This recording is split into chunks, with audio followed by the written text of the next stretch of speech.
அண்மை செய்தியை பார்த்து வருகிறோம். கொலை செய்யப்பட்ட பகுஜன் சமாஜ் கட்சி தலைவர் ஆம்ஸ்ட்ராங் நினைவிடத்தில் முழு உருவ சிலை வைக்க அனுமதி அளிக்கப்பட்டிருப்பதாக நீதிமன்றத்தில் அரசு தரப்பில் பதிலளிக்கப்பட்டிருக்கிறது. அது தொடர்பான அண்மை செய்தியை பார்த்து வருகிறோம். விரிவான விவரங்களோடு இணைகிறார் எம்முடைய செய்தியாளர் வெங்கட். கூடுதல் விவரங்கள் என்ன?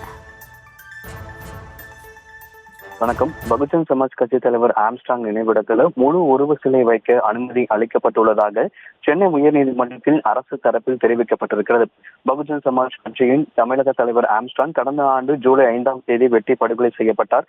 இந்த சம்பவம் தொடர்பாக காவல்துறை 28 பேரை கைது செய்து விசாரணை நடத்தி வரும் நிலையில் அவரது உடல் அடக்கம் செய்யப்பட்ட திருவள்ளூர் மாவட்டம் பத்து நினைவிடத்தில் அவருக்கு முழு உருவச்சிலை வைக்க அனுமதிக்க வேண்டும் என்று அவரது மனைவி பொற்கொடி மாவட்ட ஆட்சியரிடம் அனுமதி கேட்டிருந்தார். அரசிடமிருந்து எந்த பதிலும் வராத நிலையில் சென்னை உயர்நீதிமன்றத்தில் பொற்கொடி தரப்பில் வழக்கு தாக்கல் செய்யப்பட்டது. இந்த வழக்கு நீதிபதி என் ஆனந்த் வெங்கடேஷ் முன்பு இன்று விசாரணைக்கு வந்தது. அப்போது அரசு தரப்பில் மாவட்ட ஆட்சியர் சிலை வைக்க அனுமதி அளித்து உத்தரவிட்டுள்ளதாக தெரிவிக்கப்பட்டது. இதனையடுத்து ஆம்ஸ்ட்ராங் மனைவி சார்பில் ஆஜரான வழக்கறிஞர் கிருஷ்ணகுமார் வழக்கை திரும்ப பெறுவதாக கூறி வழக்கை திரும்ப பெற்றுக் கொண்டார். இதனையடுத்து இந்த வழக்கு என்பது முடித்து வைக்கப்பட்டது.